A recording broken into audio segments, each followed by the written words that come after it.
After our last video about ants carrying off fragments of diamonds, a lot of you wrote in to say that precious stones like garnets have already been picked up during ordinary hikes out in Arizona, lying right there on the open ground. Which leaves one fascinating question. How did gems that sit meters deep in the soil ever end up scattered across the surface of a termite mound? Well, no human dug them up. The insects did. Because as a termite colony tunnels down searching for moisture, it runs into whatever's buried below and carries that material up to build its mound. So a hard little gem gets dropped on top, right alongside the ordinary grit, and the termite has no clue it just moved a fortune, since to it, that stone is not treasure, it is only building material. That turns these mounds into something powerful for you, because if valuable stones exist in the ground where you live, the termites already there may be quietly bringing the proof up to the surface. And the best part is that you never have to dig or disturb a nest. The sample is already laid out on top, for free. So in this video, I am going to show you the 5 precious gems that can turn up on and around a termite mound. Why termites are so good at bringing them up. The one thing you must check before you trust any mound, and the simple signs that tell each gem apart. And, as a bonus, this same trick even points toward gold, and the very last gem on the list is the easiest of them all to find. So stick with me to the end, because the ground beneath your feet is about to look completely different. And if you enjoy this, tap subscribe before we start. It really helps the channel and keeps the next find coming to your screen. To understand why this works, picture a termite colony as a digging machine that never stops. The insects tunnel constantly in search of moisture and space, and they haul damp soil and grit back up to build and repair their mound, which quietly turns the whole colony into a slow, living drill that samples the ground below. And the depths are real. At the Jwaneng Diamond area in Botswana, termite structures were documented reaching at least 70 meters down, deeper than a 20-story building is tall. And geologists found that across sandy regions, the mineral grains showing up at the surface got there mainly because termites moved them. That is why termite mounds have been used as a genuine diamond exploration tool in Botswana, the United States, and Australia. And in one famous case, the mounds even held a few actual microdiamonds carried up from a buried volcanic pipe. The key idea that runs through this whole video is the indicator mineral. Gems like diamond form deep in the earth alongside tougher, far more common companion minerals such as garnet, ilmenite, and certain green and dark crystals, and those companions are what the insects mostly carry up. Find the common companions on a mound and you have a strong hint that something more valuable lies below. But here is the one filter you must apply first, and it matters more than anything else. A termite mound is only as good as the ground it sits on, because the insects can only bring up what is actually buried beneath them. So a mound over plain dirt gives you plain dirt. The real starting point is the region. Before you scan a single mound, find out whether your area has any history of gem or mineral occurrences, which a quick look into your state, your county, or a local rock club will usually tell you. Only once you know you are standing in gem country does a mound become a shortcut, a free little sampler of what is hidden below. One honest note for the United States, we do not have the giant termite towers of Africa. Our termites are mostly underground, and our deserts also have hardworking harvester ants. So here you study the loose material these insects push up around both termite workings and ant mounds, and the principle is exactly the same. And do not assume only a big mound is worth checking, because researchers found that small, ordinary mounds can be just as informative as the towering ones, since what matters is what lies beneath them, not their size. The first gem is peridot, the gem form of a mineral called olivine, and it shows up as small, glassy crystals in a bright olive to lime green. It fits this video perfectly because olivine is one of the main minerals of the Earth's deep mantle and one of the classic companions that rides up alongside diamonds, so it is exactly the kind of deep grain termites pull toward the surface. When you see clean green grains in the material around a mound, pay attention. To recognize it, look for that warm, oily yellowish green that does not look like much else, a bit like green olive oil caught in the light, with a glassy shine. It is harder than glass, so a real grain will scratch a piece of glass, while the most common imposter, a chip of green bottle glass, will not. America has a world-class peridot deposit on the San Carlos Apache lands in Arizona, where the green crystals weather out of the rock and collect in the surface soil, even around insect workings. Though I will be honest that this is tribal land where collecting is restricted, so it is a place to understand rather than wander onto. The lesson travels everywhere. Green, glassy, glass-scratching grains near old volcanic ground are a real sign that deep earth has delivered its cargo to your feet. The second entry is 2 gems in one, because they are the same mineral, corundum, in different colors, where red corundum is ruby, colored by a trace of chromium, and every other color, from blue to yellow to pink, is sapphire, all the same tough mineral. What makes them perfect for mound hunting is toughness.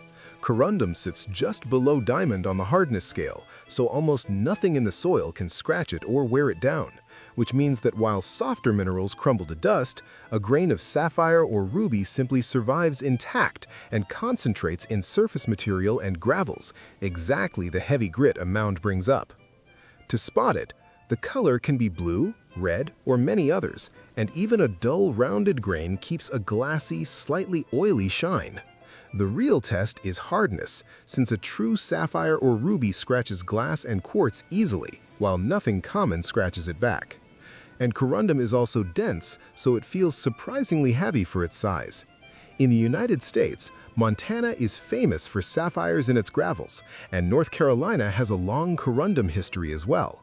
So, when a small, heavy, glassy grain around a mound refuses to be scratched by your knife or a shard of glass, slow down, because that stubborn little stone could be one of the most valuable gems on Earth. And watch for a bonus, because tiny needles inside some of these grains can throw back a glowing star of light when you turn them in the sun, the prized effect known as a star sapphire. The third gem is one almost nobody appreciates, zircon, which forms small brilliant crystals in golden brown, red, green, and blue with so much fire that it has fooled people into thinking they were holding diamonds. It belongs here for 2 reasons. It is extremely durable and dense, so it survives weathering and concentrates with the other heavy grains a mound lifts up, and it is one of the oldest minerals on Earth, with some grains billions of years old. Tiny time capsules from the early planet. Recognizing zircon comes down to weight and sparkle. For its size, it feels noticeably heavy, denser than the grains around it, and on a fresh face, it flashes a bright, almost diamond-like luster as you turn it, with colors leaning toward warm honey browns and reds. It is hard enough to scratch glass, and many zircons glow softly under a cheap ultraviolet light, which is a nice, quiet confirmation. So as you sort the heavy, sparkly bits from a mound, do not dismiss a small, weighty, fiery grain as worn quartz, because you may be holding a brilliant crystal older than life on land. One quick warning, do not confuse natural zircon with cubic zirconia, the cheap man-made stones sold in costume jewelry, because they only sound alike, and the real natural zircon you find in the ground is a genuine gemstone. Now the headline, the diamond, the gem that started this whole field of insect prospecting, and I will be completely honest about it. You are not likely to pluck a diamond off the top of a mound because diamonds are rare, with only a few carats hidden in many tons of host rock. But that same host rock is loaded with the companion minerals we keep meeting, the garnets, the ilmenites, and the dark and green crystals, which outnumber the diamonds by thousands to 1 and are exactly what the insects carry up. So in the real world, you find the trail of breadcrumbs first, and that trail is what tells you a diamond might be near, which is why the smart play is to learn the cheap, common indicators rather than fixate on the rare diamond itself. This is precisely how great diamond deposits were found. In Botswana, prospectors followed indicator minerals concentrated in termite mounds straight to buried kimberlite, the volcanic pipes that carry diamonds up from deep in the earth, and in at least one case, the mounds gave up real micro-diamonds. The United States has this kind of ground too, especially along the Colorado and Wyoming border and in parts of Arkansas. So if you are screening mound material in diamond country and you start finding little blood-red garnets and dark metallic grains clustered together, you have found the breadcrumbs. And even if you never find the diamond itself, you will know, with real evidence under your feet, that you are standing in the right place. A rough diamond, by the way, looks nothing like a cut one, more like a dull, glassy, greasy little pebble that scratches everything while nothing scratches it. And if you want to see this for yourself legally, Arkansas even has a public volcanic crater where anyone can dig and keep the diamonds they find. And now the fifth and easiest gem, garnet, specifically the deep red, fiery variety called pyrope, with the most charming true story of the lot. Remember how garnet keeps showing up as the #1 indicator, the breadcrumb to diamonds? Here is the twist. That same garnet is itself a beautiful gemstone. So while the diamond hides at the end of the trail, the garnet is both the clue and the prize at once, which makes it the most rewarding stone for a beginner to chase. And it ties this whole video together perfectly.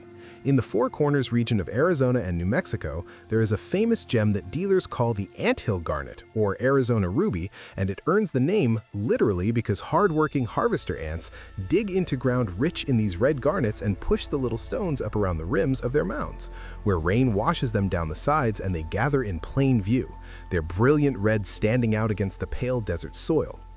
People have quite literally been collecting gems mined for them by insects, and the Navajo have treasured these stones for generations. To recognize pyrope, look for a deep, glowing red that sometimes leans slightly orange, with a clean, glassy shine, hard enough to scratch glass, in small rounded beads from the size of sand up to a pea. And unlike a chip of red glass, a real garnet will scratch glass and tends to form rounded beads rather than sharp, bubbly edges. That vivid red against plain ground is the single easiest gem signal in this whole video. One honest note, the famous anthill grounds sit on tribal land where collecting is restricted, so those exact spots are not open, but the principle works anywhere the right ground and the right insects meet. And of all 5 gems, this is the one you have the best real shot at finding with nothing but a sharp eye. So before you go, one last bonus that is not a gem at all but rides along with everything here. The same mounds that lift up indicator minerals have, in documented cases, carried up tiny specks of real gold, stockpiled in the mound walls by insects with no idea what they were hoarding. And researchers have used those gold-flecked mounds to point toward larger deposits below. The humble pile of dirt you now know how to read might be whispering about precious metal as well as precious stones. Learning to look at a single grain and know whether it is worthless or a clue worth chasing is a skill you build one stone at a time, and that is exactly why I made a members area here on the channel. Every month I take one specific gemstone and go all the way in on it. How it forms, how to spot it in the rough, how to test it with simple tools, and how to tell the real thing from the fakes so your eye gets sharper one gem at a time. If that sounds like you, tap the join button on the screen and come on in. And if now is not the time, no problem. You can keep learning for free. Just subscribe, leave a like, and watch the next video already popping up on your screen, where I show you more ways to find precious stones close to where you live. Thanks for liking and subscribing. Good luck, Gem Hunter!